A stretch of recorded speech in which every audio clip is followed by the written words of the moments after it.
Club বিশ্বকাপের পরে Ballon ডি'র ranking পরিবর্তন, রাফিনহা সহ কারা কারা পেতে পারেন চলেন দেখে আসি। ফুটবলারদের ব্যক্তিগত অর্জনের সর্বোচ্চ মর্যাদা ট্রফি হিসেবে ধরা হয় ব্যালন ডি'র। ব্যক্তিগত পারফরমেন্সের পাশাপাশি ক্লাব ও জাতীয় দলের সফলতা ধরা হয় এই ব্যালন ডি'রে। 2025 সালে ব্যালন ডি'র বিজয়ী হবেন কে তা নিয়ে চলছে অনেক আলোচনা।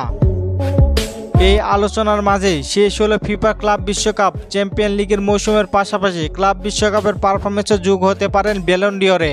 আগামী 7 আগস্ট ঘোষণা করা হবে ব্যালন ডি'রের সংক্ষিপ্ত 23 জনের তালিকা। যে 23 জনকে মনোনীত করা হবে 2025 সালে ব্যালন ডি'রের জন্য। এরপরে ব্যালন ডি'র বিজয়ীর নাম জানা যাবে আগামী 22 সেপ্টেম্বরে। জমকালো এক আয়োজনের মধ্য দিয়ে প্যারিসে অনুষ্ঠিত হবে ব্যালন ডি'রের পুরস্কার অনুষ্ঠান। গোল.com-এ প্রকাশিত প্রতিবেদনে ব্যালন ডি'রের বর্তমানে 23 জনের একটা র্যাঙ্কিং প্রকাশ করেছে তারা। যে র্যাঙ্কিংয়ে গোল.com সবার উপরে রেখেছে ওসমান ডেম্বেলের নাম। প্যারিসের এই তারকা চ্যাম্পিয়ন লিগ জেতানোর পাশাপাশি ক্লাব বিশ্বকাপে ফাইনালে উঠানো, মৌসুমে 37 গোল, 16টি অ্যাসিস্ট করা এবং লিগ 1 কোপা দি ফ্রান্স ট্রফি দি চ্যাম্পিয়ন জয় ওসমান ডেম্বেলে ব্যালন ডি'র জয়ের জন্য সবার উপরে রাখা হয়েছে। গোল.com-এর প্রতিবেদনে দ্বিতীয় স্থানে আছে লামিন ইয়ামাল। মৌসুমে 21 গোল, 26টি অ্যাসিস্ট করেছেন এই তারকা। জিতেছেন লা লিগা, কোপা দেল রে, সুপার কোপা স্পেন।